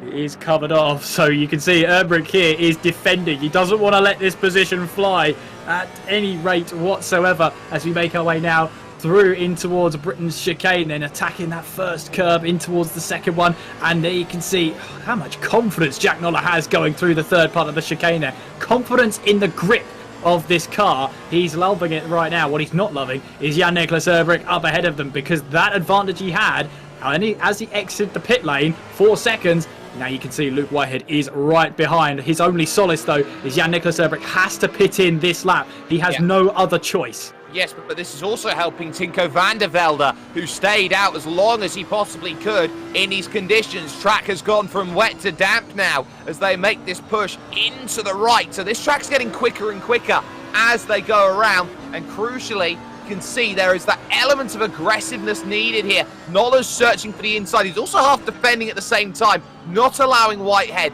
the chance to strike and attack. And now up the hill, expect then to go right. They will follow as they try and go through, but they can see off to the right goes Erbrick. Now where will Van der Velde be in all of this? As he's made his stop, he is now trying to get himself out and going once again. He is behind these drivers right now, and we are very firmly out of pit window range, so it seems, at least for the moment, that they're okay. But you can see Jack Noller, he is very much on that aggressive factor at this stage, and they're off the road. That's Max Vady then in the 89. letting him go through. White flags are out for a mechanical, which says that you are slow out there on track, and that is a position being let go. Yeah, I think he actually had a moment there coming through the left-hander of Cascades. Look at Luke Whitehead trying to launch down the outside at the very least, but trying to get as close to the Porsche as possible. Grab the popcorn. This is going to be an amazing fight for the lead. It absolutely is, and they've got 8 seconds here to Van der Velde. A big block then from Nolla. He used all of the road and all of the time available. Watch these drivers as the track dries out. They might start experimenting with a couple of different lines out there to search for a little bit of water to cool down the tyres, potentially, as they go through. You can see how much Luke Whitehead wants this, and there are battles up and down the order. You got Speth and Urquizy thinking about their positions as well, with Muscat as well in 5th place. So every battle starting to really form up here as they work out where do they need to be in order to get the results they want. Track, though, has now gone to damp, so it is drying up out there. So as you said, Jake, sometime now the driver's going to have to be thinking about different lines, cooling down their tyres, and who is going to be braver. Where's that grip going to be? Who's going to be able to find that grip the quickest? Luke Whitehead still on the back of Jack Nolla then as they make their way past the start-finish line just over 23 minutes ago in towards Old Hall Corner. You see Luke Whitehead taking a wider entrance through the first corner. In theory, gives him the better run and the better drive out of the corner. In through Denton's they will go, and then in towards the left-hander of Cascades, but no way through so far. Jack Nolla doing well to defend. He's using this narrow track to his advantage. He very much is, and the battle is 4th, 5th, 6th as well. Mali, Muscat, and Urquizy all there as well. You can see here how Taha Mali is now really looking behind in the mirrors and seeing that Muscat definitely wants to get through and is searching through the Cascades, but hasn't found anything, at least as of yet, of relevance. These three have been going at it all race long as well at this moment in time, and this is very much a case of, well, 10 seconds down the road is Van der Velde. We're not going to catch him. We may as well fight amongst ourselves, the best of the rest in 4th. You can see there Marley just taking a deeper line going through there. It's Jack Nolla still holding on to the lead. Then Luke Whitehead thinking about a move going in towards Hislops then, but it's a very tricky corner if you're not already running side by side to try and make a move there. Marley trying to hang on then. Muscat might find himself under pressure as the BMW, the lap down car, finds onto the grass to let the cars through. You can see Hamada Akizi trying to find his way past the Mercedes, does a little bit of a switchback, then goes back to the racing line, desperate to try and find a way past Sheldon Muscat. Desperation is very much the aim of the game for Hamada Akizi. He's got to be a little bit more patient. You can see just how much the Mercedes bounces over that section of road just in front. Makes life very difficult and uncomfortable in the wheel, I'm sure, with the force feedback that's available. But now you can see a little bit of squirreliness from Hamada Akizi. He's really trying to open up and prize apart that overtake, but he's just not able to find it seems. Not at the moment. Not at the moment. Jack Nolla, though, still leading the way now. In towards Cascades we go as the rain still falls here at Oulton Park. Luke Whitehead right behind him, though, as they now both charge out of Cascades through Lakeside towards the island bend through this long left-hander where you have to start slowing the car down. Now down in towards Shell Oil's corner, making sure you stay really well away from that grass on your inside. And Jack Nolla defending the inside line, taking the apex to try and get himself a better line and a better drive out of Shell Oil's corner. And there's not a lot Luke Whitehead can do when Jack Nolla is driving like this. He's doing a good defensive job at the moment. What he can't do is crack under the pressure. Oh, and here comes a chance now on the outside. We know it's Porsche versus Audi here, a battle of the German manufacturers. He'll try around the outside to pick it up. He's thinking up and under. Has he gone too deep? He has. Nolla goes around and Whitehead takes the race lead. Yeah. He leads Porsche, leads Aston Martin, leads Ginetta. Yeah, and you can see then Hamada Akizi now he's passed Sheldon Muscat. He's got to make sure he takes advantage of this now as he makes his way through in towards Deer Leap and now on towards Old Hall Corner. It's all kicking off here, that is for sure, with Jack Nolla making that mistake and Sheldon Muscat. Well, we didn't quite see what happened between them, but what we know is that Hamada Akizi and Sheldon Muscat have swapped positions and their battling is allowing Taha Mali to build just the slightest of gaps, and really that's all he needs. That's all you need to then start pushing on and building on that gap further. But the rain has just stopped. So now it becomes a guessing game for everyone. At what point do you make the call to go to slicks, and who's got anything to lose? You'd say now with 5 seconds of margin, Jack Noller's got nothing to lose, and nor does Tinko van der Velde. Well, we'll have to keep an eye on it. That is for sure. Tinko van der Velde 4.6 behind Jack Noller. The question is how much damage is on Jack Noller's car. We know it took a knock from Luke Whitehead. How much damage does Luke Whitehead have on his Audi? Well, he's already had one fight with the wall there, a very small one. He's had a fight with Jack Noller. Finds himself back into the lead of this race. Macieka, meanwhile, is now in a battle here for 13th place between himself and Oscar Saristo. Then as Polke has dropped off the order, he's come back into the pit lane. Now I wonder, Teemu Polke, has he just gone on to dry tyres? That is a really important question. See whether that has been the catalyst. You might as well. But they can see Macieka holding off Saristo for the moment. Will be looking a little bit nervously in the mirrors now, heading through here at Britain's. Of course, this is where Saristo had a moment of his own, but wide's going to go Macieka. Saristo now is going to just about go through. It's like watching Big Brother versus Little Brother go and have their fight right now. Alpine versus that chonky BMW, and the BMW has to concede to Little Brother. That Alpine is through. Yeah, and Saristo then was just absolutely on it. He was not willing to give up on that when he saw the gap. It may have been closing. Saristo didn't care though, and he's rewarded with 13th place. Very much a nice reward going through. There is Tahamali in 4th place right now. Has Hamida Urquizi absolutely bearing down, fangs and all, as he looks to try and chase down that 4th place and try and keep this one going. The 2 Ashtois teammates then going at it. All 3 Ashtois drivers in 3 different manufacturers, feeling they've got different chances to be successful in different races. But this was one which Tahamali was looking at, setting up and saying, this is going to be my race. Absolutely hasn't right now. P4, 10 seconds adrift of Van der Velde. I wonder how much the rain has played a part in that as well. Normally when you're practicing for these races, you practice in the dry. You don't normally have a scenario for if it starts to rain. If you do, it's a very late put together plan B. So that might have been something that caught Marley out then. Would have been a shame to see him in that wet weather pace. Would have loved to have seen a dry race. Would have loved to see Marley up there. But right now, he's got another battle on his hands. It's the battle for 4th place. He wants to try and hold on from it, from his teammate, Hamada Urquizi. Of course, we say teammates. They are out for themselves here. There's no team championship. So Urquizi right on the back here through this penultimate corner at Druid's Corner.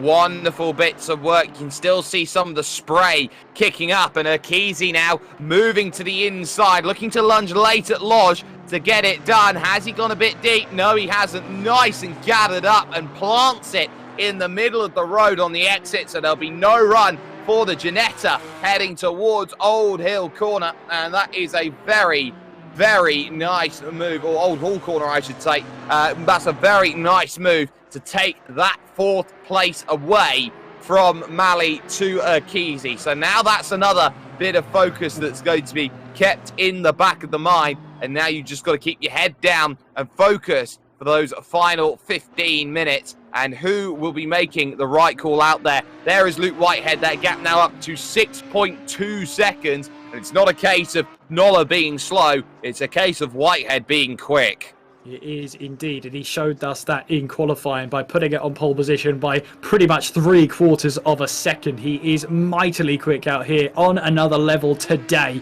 as he now makes his way through in towards Knickerbrook, now climbing Clay Hill and towards Water Tower, towards Druid's Corner as well. There is Jack Noller in 2nd place. He had a brief stint in the lead of this race, all but a spin at Hislops, which really stunted that battle we had for the lead of this race. Marley then finds himself now under pressure from Sheldon Muscat then in that big Mercedes. It's an intimidating figure in this GT4 series, and Sheldon Muscat fancies his chances to grab 5th place.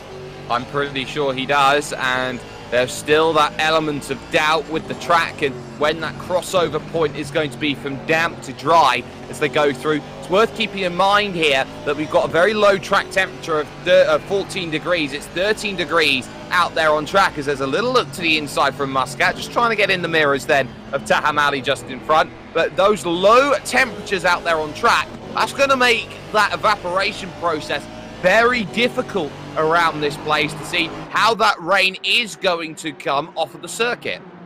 Yeah, you're absolutely right. That evaporation process, which works so well at other circuits, when you come to a circuit in Britain, if it's not in the summer, it's going to take a long, long time. You're really relying on the drivers using their wet weather tyres to just disperse the water away from the racing line, try and create a dry racing line. In 13 minutes time, I can't really see any of the runners in the pointy end of the field taking the risk on dry tyres. Sheldon Muscat here looking for that move up the inside of Marley then, but no way through this long left-hander at Island Bend, and Sheldon Muscat knows all too well about the grass. He's already been there once today. He has, and he will definitely not want to go there again as they continue on their merry ways, looking for their moves. Now, I wonder how much time you'd actually make up if you had that chance to pit and move on to the dry tyre, because this is where you're getting that ebb and flow.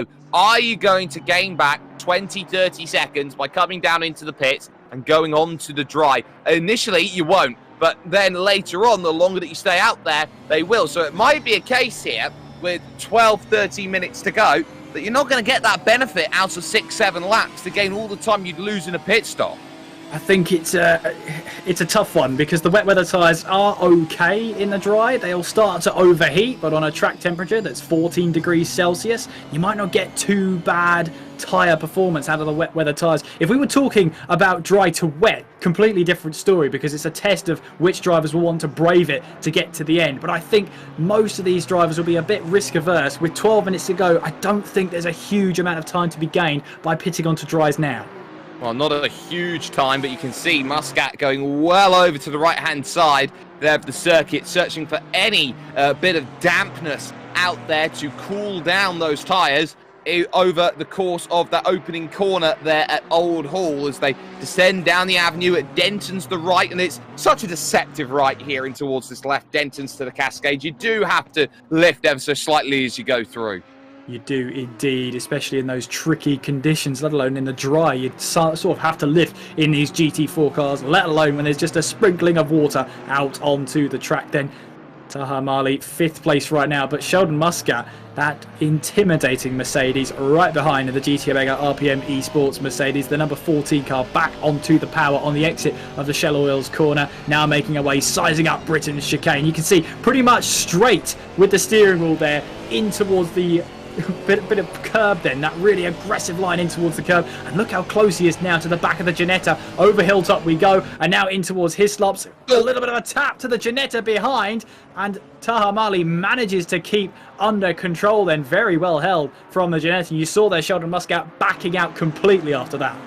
Yeah, no surprises there. Sheldon Muscat has got a machine which is very, very strong in a straight line. Not so much for the Ginetta, but it's so good through the corners that it's able to gain back that time that it would have traditionally lost. So that at least is the focus as they go through. A little bit of a wiggle coming out of then Druids and over towards the Lodge corner. Again, it's being defended now on the inside as they go through, and it is very clear to see how they are scrapping and squabbling around for these places, and they really do not want to give this one away, especially late on with all that is going on out there on track and all of how they are fighting around for these positions. Worth keeping an eye out on places fighting a little bit lower down. Oscar Saristo, for example, in a scrap for 12th place.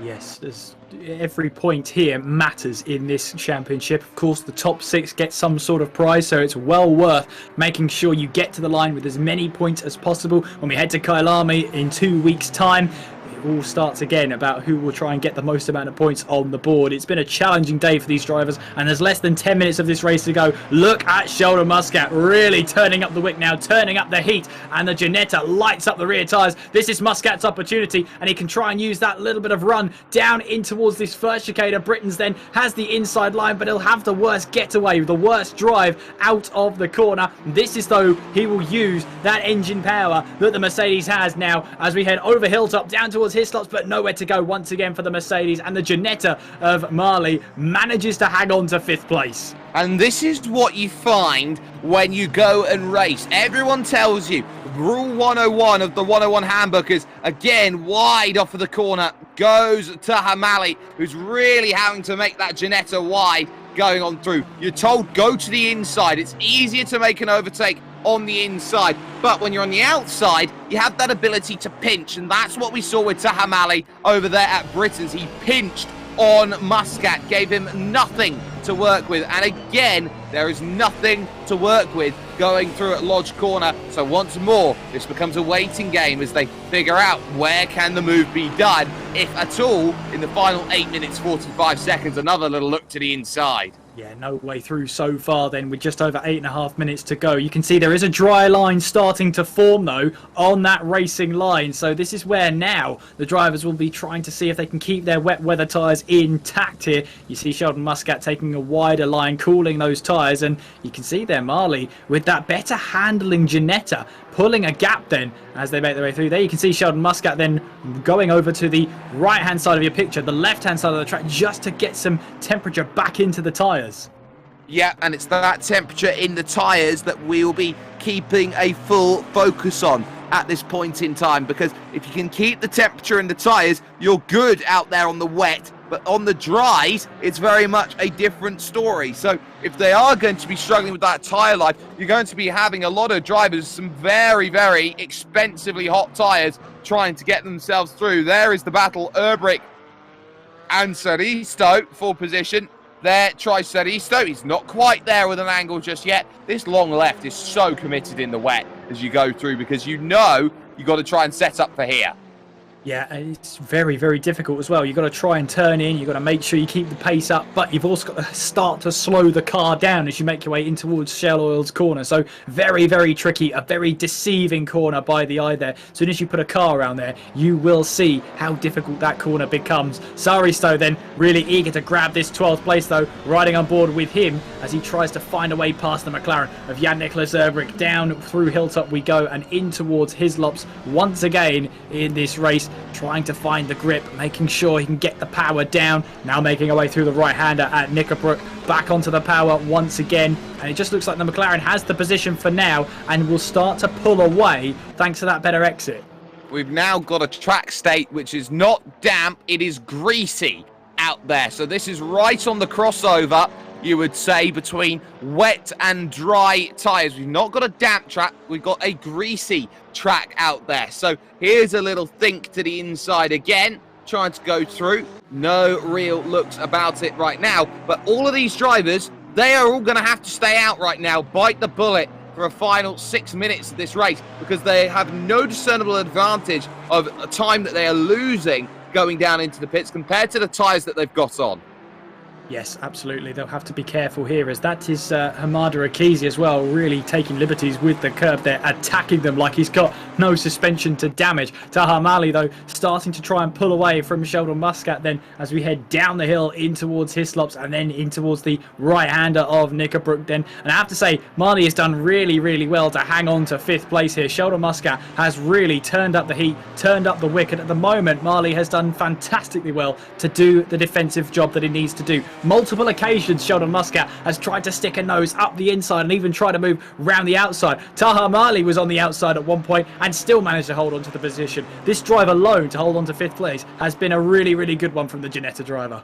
Yeah, and this has been a real fighting performance from the championship leader. Yes, he's going to lose that margin at the front as Tinko van der Velde finds himself very comfortably in 3rd position right now, just driving out there all on his own, making sure that he's keeping himself in check as the final few minutes tick themselves down. You've still got this battle going on, and it's worth keeping an eye out then on Polke, who went, of course, to the dry compound tyres. We assume that has happened, and now making that charge here all the way through. You can see Mercieka with that big damage to the front bonnet. It looks like it's about to pop off at any moment.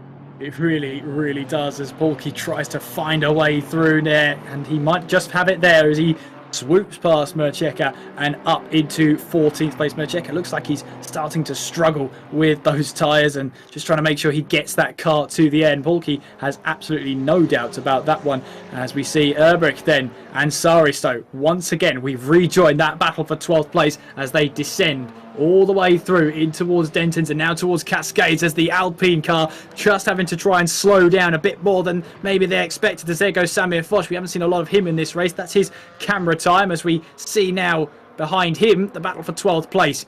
In through the long left-hander of Island Bend they go. Seems like it goes on for an age here. Then you have to try and flick the car back into a straight line to slow it down even more for the right-hander of Shell Oil's corner. But Saristo is not going anywhere anytime soon, and Yannick Serbrick is making sure of that.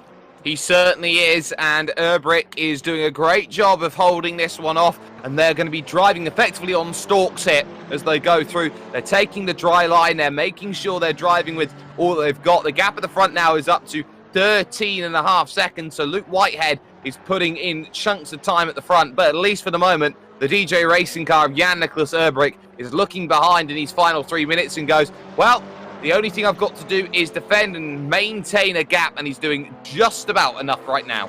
Just about enough is all you need to do at this stage. Luke Whitehead then, there's the race leader. We haven't seen a lot of him since around about 20 minutes ago when he was having that battle with Jack Noller that ended in a Noller spin. However, he's built a 13.7 second lead over Jack Noller, and although he made that mistake coming out of Cascades, although he spun up the rear tyres and lost control, had a slight snag of the barrier on his way back through, it's been pretty much faultless from then on. He's done a really good job, a really good recovery drive. Could have easily lost the plot then, but had other ideas in his mind, retaken the lead, got back on it, got his concentration back up, and now leads by nearly 14 seconds. Sort of reminds you about 2008 and Lewis Hamilton at the British Grand Prix. Very similar circumstances then between Hamilton and Whitehead, you would say, in terms of those styles of drives. But at least for the moment, it's still more focusing on defence for Jan-Nicolas Erbrick. Saristo is looking every which way. A little twitch there, going into the island bend, and once more to the Shell Oil's corner. Here, this banked hairpin carousel-esque as you go on through and trying to put the power down. Saristo just doesn't have a channel or a lane to go and make something happen here.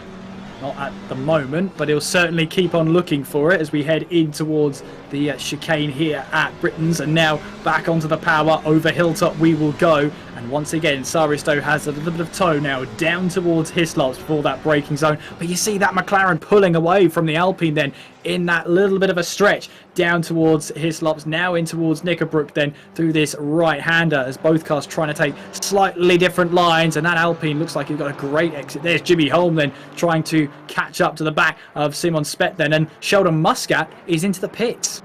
Well, that's very, very late for Muscat to make a stop. He may have not put enough fuel in the car. He may have underestimated how much revs he would have with the track drying up and himself going quicker. So with that miscalculation, he's in trouble. Erbrick side-by-side contact there between himself and Saristo. Saristo's done very well in a rear-wheel drive car to keep that one from snapping the tail around on him as he tried to save it. So Erbrick then will move up another position and will find himself now in 12th as things stands. But there is Luke Whitehead at this stage. There will be one more lap to go. There will be indeed, and he will enjoy this one. He's not made it easy for himself in this race, really, has he? But we wouldn't have it really any other way. Had that spin about just before or just in that halfway stage in this race as we now make our way onto the final lap. The final lap then for Luke Whitehead. His control of this race is fantastic. He gets the call from the race marshal to say, yes, you are on the final lap. There is Simon Speth looking behind him now. That is Mercieka trying to unlap himself in comparison to these two. Jimmy Holm will be now on the back trying to go through. And I wonder how intensely Simon Speth is actually fuel saving at this point in time. It looks like a few drivers were not really too good at calculating the numbers. We saw Muscat had to come in and make a stop, and the lift and coast here in these dry or these greasy conditions right now aren't going to be ideal. Zeros hit on the clock. We are officially now out of time. So if you are going to make something happen, you're going to have to be brave and work it out. As on the brakes into the Lodge corner once more, Speth just trying to take the middle of the road, take that racing line away. So we take our focus back to Whitehead, who's making that charge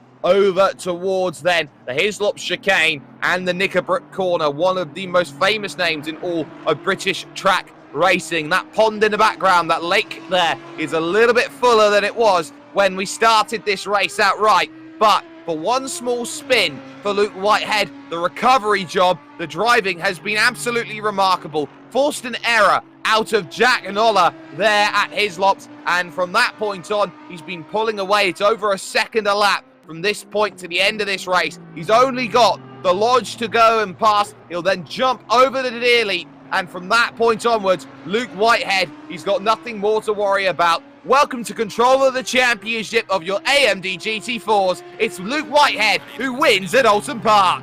He didn't make it easy, but he's got the win, and he scores the full 35 points, taking his first race win of the series. Then Jack Noller will be coming around the final couple of corners. He makes his way through Deer Leap and on towards the start-finish line. Second place, a very respectable drive from Jack Noller then as he crosses the line to take another podium in the series. And then it's going to be Tinko van der Velde who will come across the line then to take third place. It's his first podium of the series here. And Taha Marley, well, he's done exceptionally well here as we saw Sheldon Musker have to come into the pits. A little bit of a sideways moment there for Taha Mali. He won't care though. He flashes his lights. Fourth place for him, and Hamada Akizi will follow him home just over 2 tenths behind then as Hamada Akizi rounds off 5th place. 12th place though, this battle is still not done as the drivers now make their way towards the final couple of corners. In towards Druid's Corner we will go. Erbrick still hanging on here. He's only got a couple more corners to go as Saristo right on the back of him there. Oh, he's lost the back end and into the wall he goes. He hired that high-risk manoeuvre, that high-risk strategy, heavy on the push, but he found himself into the wall, and Jan-Nicolas Erbrick here will cruise his way towards the line then as we make our way through Deer Leap. He'll get 12th place, and Saristo, fair play for him to having a go, but 13th place is all he will get in that SOP Motorsport Alpine car. And it's Timu Pulki who'll be the last driver on a flying lap here, or at least on a lap yet to take the checkered flag. But really good driving here, really good racing all around, and at the end of the day, Luke Whitehead having a 17-second lead really doesn't sum up this race enough. No, it doesn't. There you can see the penalties being applied for incidents now for Mika Merchieka, as he's now got 30 seconds of them at the end. But a wonderful race then with Luke Whitehead taking full command here at Oulton Park of not just the race, but the championship. And really, you could say, Kieran, it was never going to look any other way in terms of the way that he was trying to make this one happen. He just put together a really, really solid game plan, had a set that worked for him, and he was leaps and bounds ahead of everybody else and only got better as the track dried out. He always had the pace. We saw him in practice, we saw him in qualifying. He had some really good pace on him. It may not have been a case of if he was going to win this race, but how many seconds he was going to win this by. And those 17 seconds really don't sum up the race he had. He had that spin at Cascade. He lost the lead of the race to Jack Noller. He had to fight for it back before Jack Noller got onto the grass then as he went through Hislops. It was not an easy race, not by a long shot for Luke Whitehead, but he managed to get back under control. He managed to get his concentration back and get a commanding lead by the end of the race once again. He certainly did, but we are going to grab in a few drivers for interviews. First and foremost, the driver who came home in 3rd position, that being Tinko van der Velde. And Tinko, it seemed at least in the early stages like you were being kept quite busy, but then from about 20 minutes on into the race, it seemed like everything just evaporated around you, like the rain did potentially, and you found yourself with a very lonely race to 3rd. Yeah, it was, I had a really good start. I was so happy to get into P3 after some mistakes from the other drivers. Afterwards, I could just drive away. They made some mistake, I think they crashed, I don't know what happened. And then the rain seemed to dry out, so that was quite scary, but we managed to finish the race on the wets nevertheless. So a very good finish for you in the Aston Martin. You've been putting in some really consistent points finishes on top of that as well. So a 4th and a 3rd to start out your season. You must be really pleased with just how much of an effort you've been putting in so far, and that maybe the Aston Martin has been a really good all-rounder for you over the course of the season so far. Yeah, I'm pretty happy, but today the car seemed really slow compared to the Audi. Like, Luke was so quick today. I don't know if he was actually in the GT4 version or the GT3. That was unreal. But I hope next rounds I will be a little bit closer to him to fight for the lead. of course, we go to a very balanced track in terms of characteristics. Kyalami in 2 weeks' time. Do you feel that, like, the Aston Martin maybe might just have a little bit of an easier time of things there in comparison maybe to what's been going on here today at Oulton Park? To be honest, I don't know. I don't drive GT4s a lot, and I've never really driven them on Kyalami, so I don't know how the BOP is there, but hopefully I'll be closer. Well, that's 2 weeks to figure that out. But Tinko, before we let you go, shout out sponsors. Anyone you'd like to thank after what is a very strong first podium of the season? Yeah, of course, I want to thank my team, Sidemax Motorworks. They've really helped me grow and get really quick on this game, so I really want to thank them. No worries at all. Tinko van der Velde then picking up third position. Kieran, I believe you've walked down to the GT Omega box and you found a Jack Noller. I have found a Jack Noller, that's for sure. Jack, second place in that race then, but that doesn't really sum up what on earth happened out there, because at one point you were leading that race. I suppose the first thing I need to ask you is, what happened at Hislops? I think it was Luke's race to lose. He had an amazing pace, and that Audi is so good in the wet. So I tried holding him up as much as I could once I was in front. So yeah, I just locked the rear axle going into the corner. As soon as I hit the brakes, I knew it was too late, so I had to try and make the corner. Otherwise, he would have got past anyway. So yeah, the Porsche is really sensitive on the brakes, and as I turned in, the rear axle locked, and that was round I went.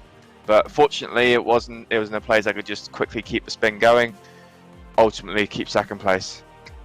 Yeah, and speaking of second place, that's your second place of the series so far. So a strong points haul so far for you in this season. And I think I'm right in thinking that only Luke Whitehead is the driver ahead of you in the series. So a not bad 2 first rounds. How do you think it's gone so far?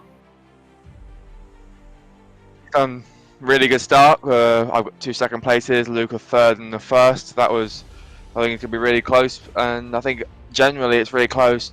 In the whole field, maybe today was a bit more spread out, but that was just luck of a draw.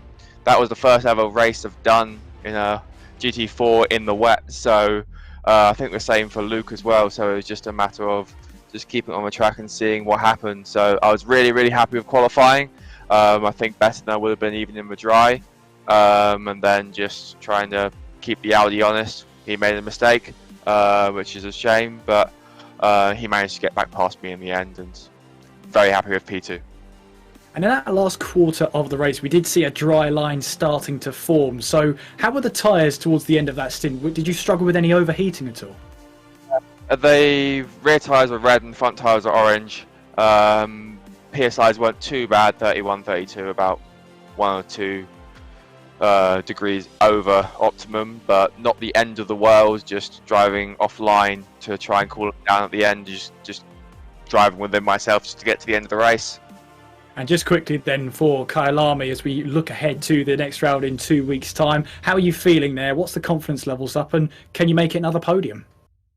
I hope to make it another podium, keep it up this week. I'm not sure how well the BOP is for the Porsche around there. I've done a Porsche GT4 only race around there a little while ago, so I don't know how it stacks up against the other cars, but looking at the CDA lap times, not too favourably, but still give it my best shot and see how it goes. Well, Jack, it's been a pleasure to talk to you. Congratulations on your second place in this race. The floor's yours for any shout-outs, any sponsors you'd like to thank. To, of course, GTO Mega, Gaming Malta, as well as HyperX, and yourselves here at World Pro Racing. And thanks again to everyone watching. Hopefully there was some fights throughout the field today, and maybe the battle for the lead for that little bit during the stops was interesting. All right then. Well, interesting, certainly one word for it. We certainly enjoyed it. But Jack, congratulations on your second place. It's been a pleasure to talk to you. And Jake, I believe you're now with our race winner.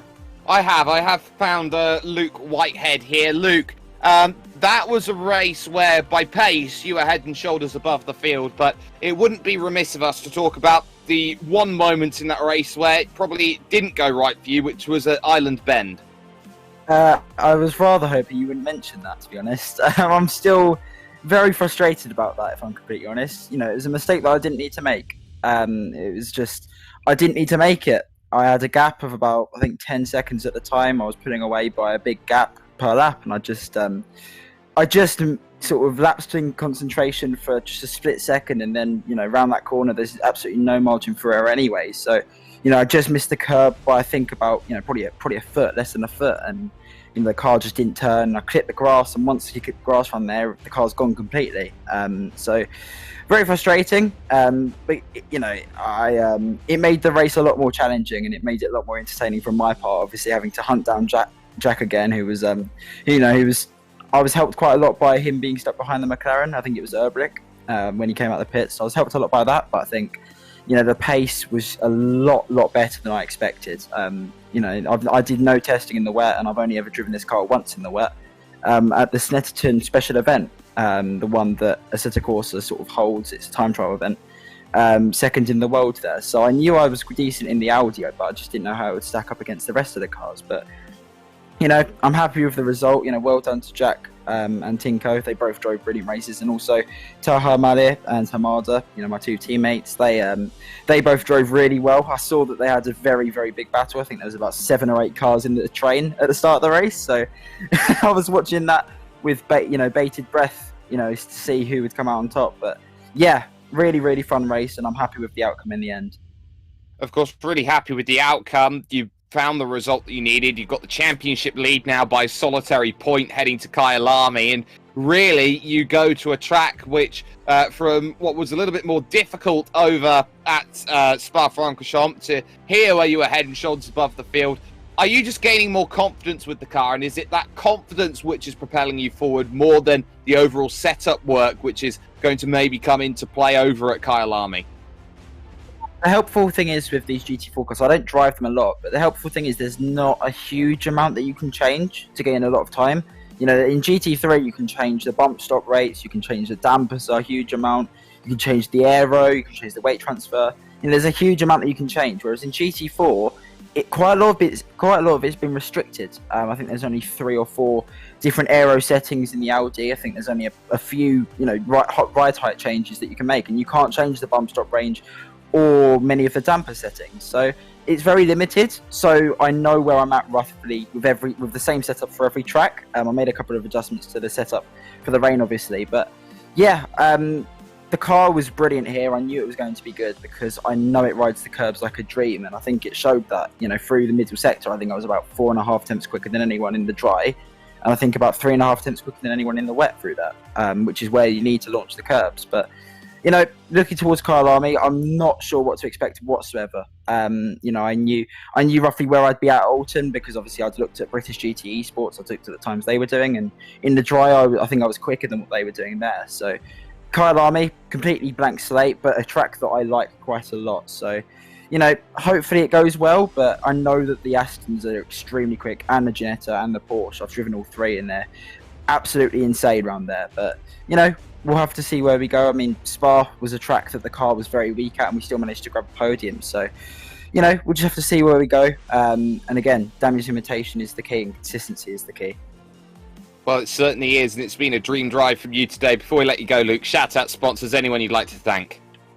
As I mentioned earlier, massive thank you to H3 Racing as well. You know, for all their help recently. You know, I'm racing with them in GT World Challenge, or racing under the WRT banner, which is a massive privilege and a massive opportunity for me. And I honestly cannot thank those guys enough. You know, it's with Hamada, Red One, and one of the SDL guys, Kevin Leon. You know, they're all brilliant drivers, and it's a pleasure to be racing alongside them. A massive well done as well to Taha, to Hamada, to Jack, and to Tinko. You know, they all drove really brilliant races, and I saw that Tinko and that they had a big battle. So well done for those guys for keeping it clean. I think, you know, none of them really lost lots of places. I think they all finished, you know, relatively where they were at the start of the race. So, you know, it's nice to see those battles throughout the field. You know, and also finally to close it out, massive thank you to everyone who was watching. My mum, my dad, a lot of my friends as well, and my girlfriend who's watching. You know, massive thank you to all of those guys for tuning in as always. And yeah, to all of you at home, I hope you enjoyed the race. Well, he sounds like he's got all of his ducks lined up in a row right now, Luke Whitehead. A big result then for him today, a victory and the championship lead on top of that. But Kieran, this is where we start to bring things to a close. Our focus now turning, of course, to 2 weeks from now, and Kyle Army. Just what are we looking to expect from what is a very technical track here to probably the most premier racing circuit on the African continent? So, as you said, the Kyle Army circuit is a balanced circuit. It's an opportunity for many of these cars to have their strengths and their weaknesses exposed to the world. So we'll have to wait and see who can come out on top, and if anybody can really get the car set up absolutely spot on, see who can take advantage of that. I can't wait, and the only problem is it's 2 weeks away. Yeah, that is a little bit of a problem, but we do have things in the meanwhile that you can watch with us at World Pro Racing, be it wherever you've had the chance to watch it, be it on YouTube, Facebook Live, on Twitch, be it with motorsport.tv, ESTV, the Esports Television Network, and with TVM Sport. We've got Mega Sprint Tuesdays coming up next week. That will be something fantastic to keep an eye out on, and the week after that, the Duo Series will be coming back for some more action, so you definitely want to check that out. Of course, tomorrow we got the GT3 Sprint Series coming up. You can join Kieran and the gang over for that element of action, but at least for the action that we have brought to you here today, a massive thanks has to go to the stewarding team who have put things on behind the scenes. Adrian Fagayo and George Muscat have been putting in a stellar job trying to make sure that this race runs without a hitch. From, of course, Justin and Nathan Mifsud, who have been on the cameras as well, keeping an eye on proceedings. Kieran McGinley, Jake Sperry. It is Luke Whitehead's time to shine. Championship lead heading to the halfway race at Kyle Army. But it is another technical circuit. It is another one which puts a cat amongst pigeons. And who could maybe chase down what was an incredible run to get things going? Can Jack Noller maybe close the gap? Maybe we could see Tinko van der Velde make some progress, or a return to form for Taha Mali. Anything's possible here with the action we got going on, and we will see you very soon where sim racing becomes real.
World Pro Racing, where sim racing becomes real.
Senna was a god. No one could even dream to follow him. I'm from a very humble background. The role of women at that time were really difficult. This is so dangerous. You are risking not only your life, but also my life.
World Pro Racing, where sim racing becomes real.